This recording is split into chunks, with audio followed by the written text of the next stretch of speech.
Yes. The Regional Sewer District just won its case before the Ohio Supreme Court Yes. to allow it to implement a stormwater management plan regionally and to assess people's sewer bills for Yes. that, depending on mitigating factors Yes. that people might take. Is Highland Heights one of the communities that has sued over that, or what's your position? We were not part of the lawsuit.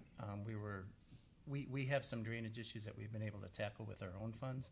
We realize that some money will be available to us once the surcharge is put in place.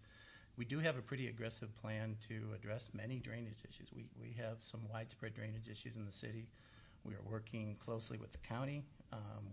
County recently just received a contract to help line the sanitary sewers, and we believe we are a priority on their list, and that'll be happening in our Williamsburg area. A few months ago, I authorized our city engineer to do a citywide study of our retention basins, and he did find that many of them have settled to a point where we need to do some work on them. It's not necessarily a city issue because those retention issues are owned by homeowners association, but we will be expending funds to assist with that and get a potential immediate relief for those residents. That's not it, though. We have other issues, and we need to keep addressing them throughout the city. Are these recent problems that arise from weather changes, or are these long-standing issues? Well, we have had issues for many years, yes, and we've been working with the county on certain issues. We're now at a point where we have to go out in a storm and lift up a catch basin and see if there is infiltration from the sanitary storm sewer, because we couldn't design a system to redo the whole drainage in the city of Highland Heights. It's just not practical, and unless other cities do the same thing, it wouldn't be practical. So we're taking an approach where we go actively out in storms, view certain situations, and we identify and correct the problems as we see them. And when you say infrastructure, are there specific projects that you? Yes, we're going to be replacing the water line on Highland Road. It's an over $3 million project. We got some state money to assist with that, $800,000 grant, roughly $1 million interest-free loan. That'll be occurring next year. We're going to be going out to bid, hopefully by the end of the year on that. And there are other road projects that I'd like to look into. If it's a water line, you don't have an arrangement with the Cleveland Division of Water to? Not at the current time, no, but we are going to revisit that, not necessarily for this project, but for future projects, yes. We did entertain that a few years ago and decided not to pursue.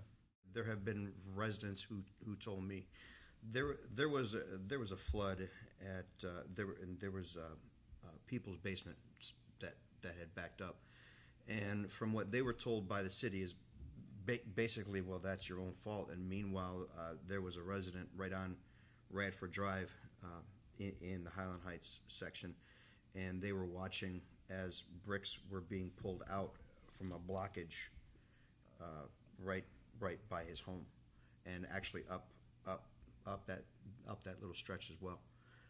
Also, for 18 years now, some of our tax money is supposed to go for the upkeep of the creek that actually runs right through my backyard. In the 18, now my last name is Calabrese. I think I know what a man with a shovel looks like. In the 18 years that I've been there, I've never seen not a man with a shovel, not a piece of equipment, nothing. My question is, where are those tax dollars going, and why are the people still paying? And what do you mean, your property taxes? Yes. We levy 4 mills of property tax. 1 mill is directed to the park and recreation. The other 3 mills go into the general fund. There are no other millages that are specifically allocated for drainage and things like that. I'm not sure if that's what he's referring to. So how are those projects paid for, the upkeep of the creek he's mentioned? Those are capital projects, just like any other capital project in the city. We have limited funds, and they need to compete with each other. They're vetted through the council process, through our annual budgeting process. We do allocate funds for drainage when a project is identified on our 5-year capital plan.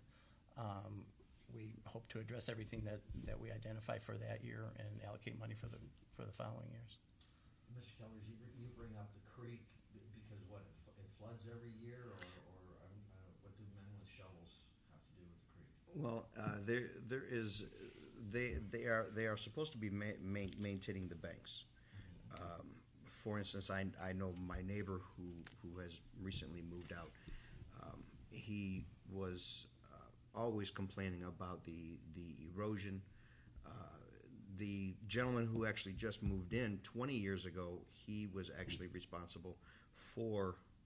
He came in with a machine, and he took care of the banks from the erosion.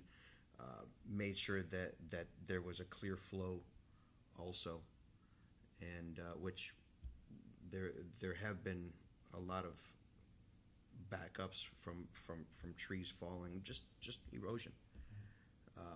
I know my little bridge that went over into the wetlands, that was taken by the water. So, Are you aware of these issues, Mayor? As I said before, we authorized the engineer to do a comprehensive study of the city, and that included walking all the creeks. He's given us a report, and we have let a contract out for the one retention basin right now, and we're going to tackle them as we go.